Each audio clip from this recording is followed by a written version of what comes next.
तेरे नखरे हाय नी तेरे नखरे हाय नी तेरे नखरे रे मुहे मैं ता हंडने नी सब कुछ हार गया तेरा साडे वाले चोरी चोरी तकड़ा नी मैं तेरा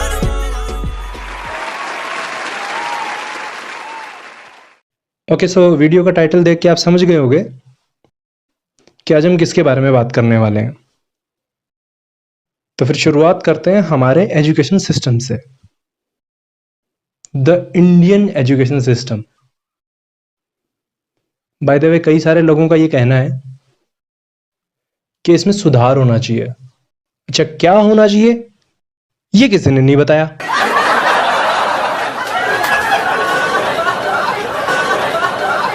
They won't even told us।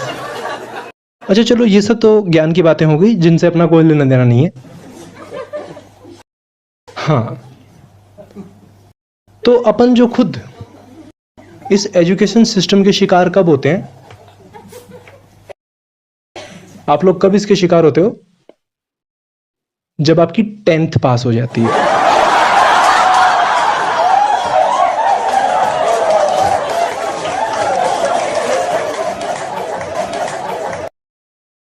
Because this is the time कि जब पूरी कायनात तुम्हें साइंस दिलाने के पीछे पड़ जाती है।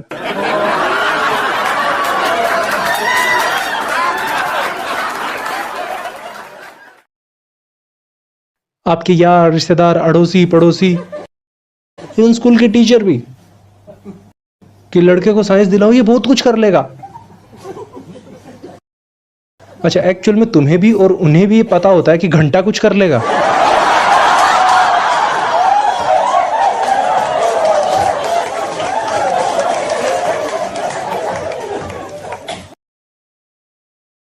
But they all are focused and concentrated कि बेटा तुम्हें यही पढ़ना है। You have to go through it। अच्छा, एक्चुअली कई बार मन में ऐसी बात आती है, भाई को मुझसे तो पूछ लो।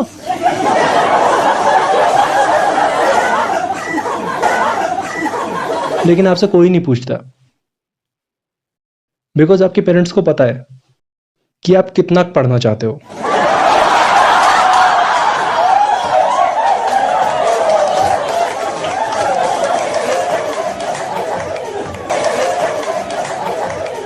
अच्छा, इन सब के बीच में ना आपकी फैमिली में कोई ना कोई एक बंदा ऐसा होता ही है जो ऑलरेडी साइंस पढ़ रहा होता है। इस बंदे का फोन आता है आपके घर पे। ये बंदा फोन करके आपके पेरेंट्स को साइंस के फायदे गिना रहा होता है।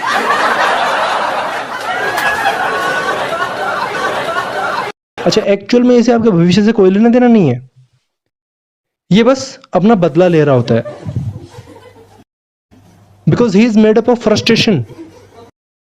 लेकिन ये बात जब तक तुम्हें समझ आती है तब तक तुम एक सेमेस्टर के एग्जाम दे चुके होते हो।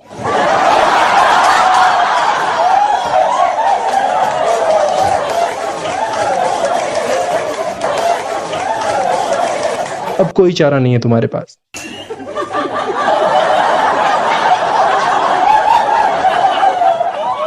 अच्छा, तो इन सब के बीच में ना हम बात कर रहे थे थोड़े आर्ट्स वाले स्टूडेंट्स की। इसमें मैक्सिमम वो बंदे होते हैं कि जिनको ज्ञान तो दुनिया जहान का होता है, लेकिन 10वीं इन्होंने नकल से पास की होती है।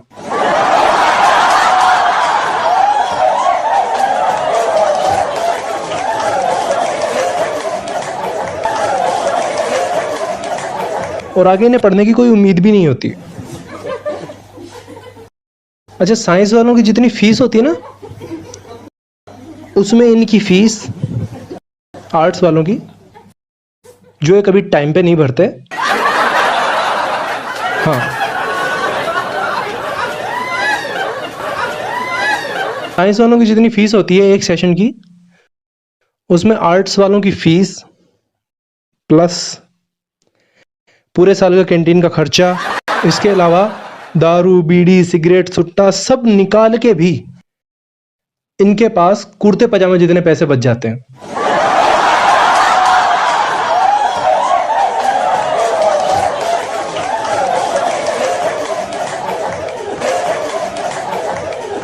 जिसे ये बाद में फेयरवेल पार्टी पे पहन के आते हैं।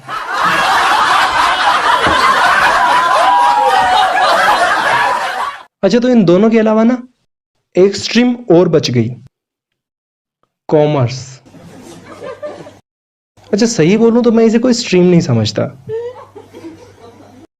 ये सिर्फ एक बिचौलिए के तौर पे बनाई गई है। क्यों बनाई गई है ये किसी को नहीं पता।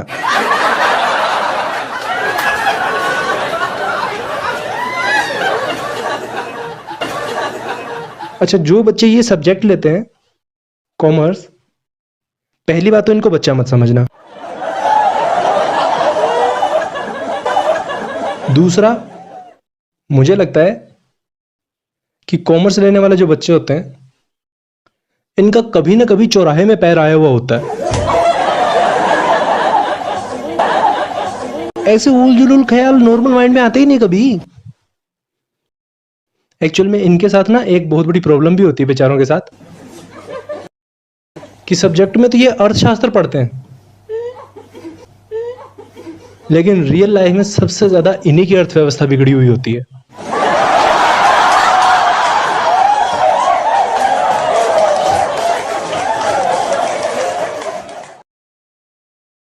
अच्छा, तो इन सब के बीच में आता है कैरियर सिलेक्शन। अब ये जो साइंस वाले बच्चे होते हैं ना, सबसे पहले मैं बात कर रहा हूँ साइंस वाले बच्चों की। अच्छा, साइंस में फिर से दो बढ़ जाती हैं, एक तो मैथ्स, दूसरा बायो। अच्छा, ये जो मैथ्स वाले होते हैं ना, सबसे पहली चीज इनको बताई जाती है रिसर्च साइंटिस्ट।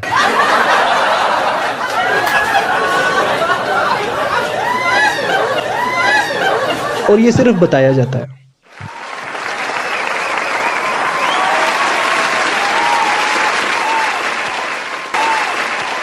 सिर्फ बताया जाता है, काल्पनिक है ये। मुझे लगता भी नहीं कि ऐसा कुछ होता भी होगा रियल में। दूसरा, इनके करियर में आता है इंजीनियरिंग।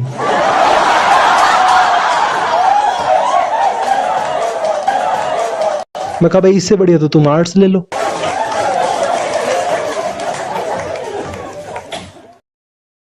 अच्छा, तो जब इनको अपनी औकात पता चल चुकी होती है, देन ये तीसरे नंबर पे किसका फॉर्म भरते हैं? पटवारी।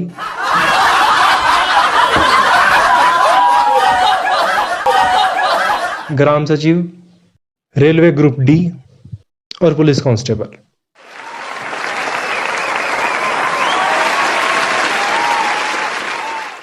इसके बाद आते हैं बायो वाले।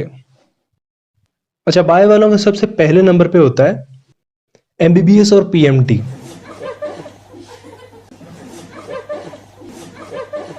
ये भी काल्पनिक है।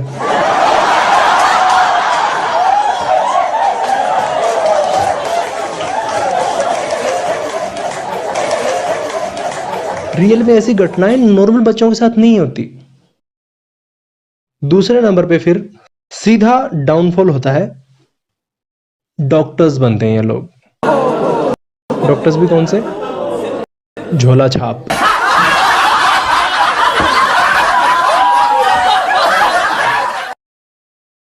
इनसे आप किसी भी तरह की कोई भी बीमारी लेके जाओ इनके पास, ये आपको गोली पैरासीटामोल की देंगे। हाँ, लेकिन हर बार पैकिंग का जो कलर होता है वो अलग अलग होता है।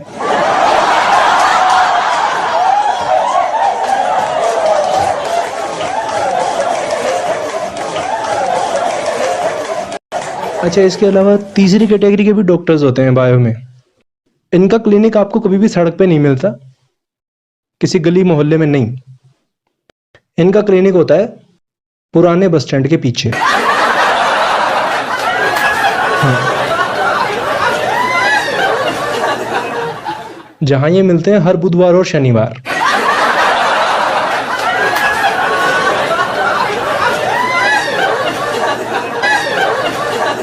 इससे ज्यादा हम इनकी बेइज्जती भी नहीं कर सकते। अब आ गया आर्ट्स वालों का करियर, उसके बारे में बात कर लेते हैं थोड़ी। आर्ट्स में पहले नंबर पे होता है नेता।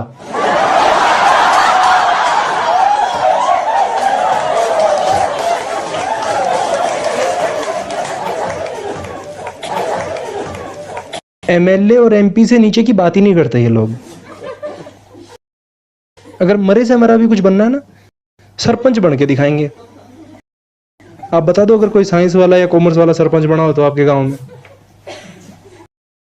अच्छा, दूसरे नंबर पे ये बनते हैं आईएएस और आईपीएस। कारण क्या है? आपने कभी आईएएस और आईपीएस का पेपर देखा हो तो सब्जेक्ट तो सारे इन्हीं के घुसेड़ रखे हैं उसमें।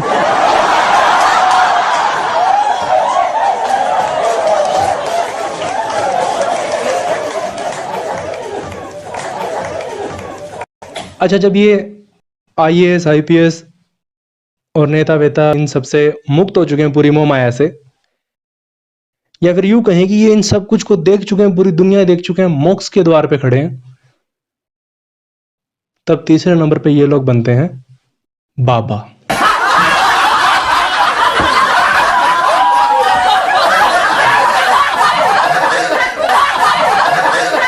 इसके बाद में करियर में आते हैं कॉमर्स वाले।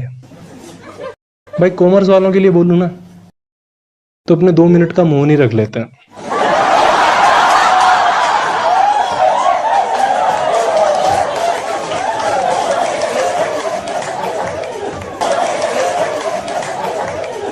नहीं, मुझे आज तक समझ नहीं आया कि ये लोग करते क्या हैं। जिससे भी पूछो बोलता कि सीए करना है। अच्छा, सीए का इनका जो जुनून होता ना वो 12th के बाद झड़ जाता है। ये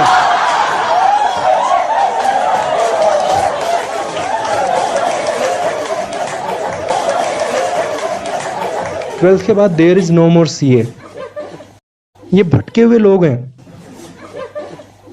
जिन्हें सिर्फ इतना पता है कि साइंस में ये कभी पास नहीं हो सकते,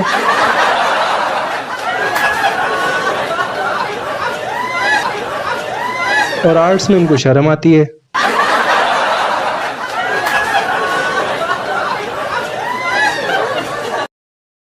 तो बेचारे डोल ने दिल को तसल्ली दी है।